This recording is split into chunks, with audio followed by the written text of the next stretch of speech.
What's going on, guys? Today we're going to do something very simple, and that is replacing the puddle lights in the door.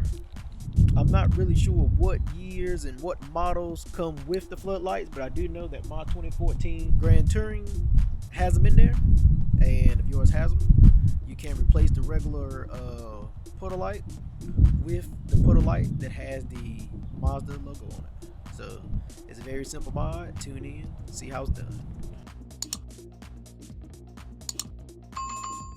So of course with the puddle lights, you have one for each side. If you have them, you will see them on the door. You will have like this plastic lens here, and this is where your puddle light will reside. I have a 2014 Grand Touring, so I only have them in the front. Some of the third gens have them on all four doors.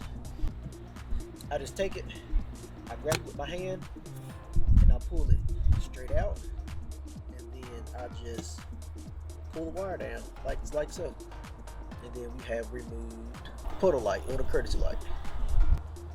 All right, and for installation, you just take the connector, plug it in, slide it into the slot, make sure that it turns on, and then you just take it, run it flush with the bottom of the door, make sure that all your wires are tucked in and out of the way.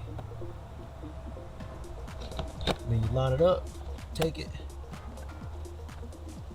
and secure it into the door. And now you go from having just your regular floodlight to a floodlight that has the Mazda emblem.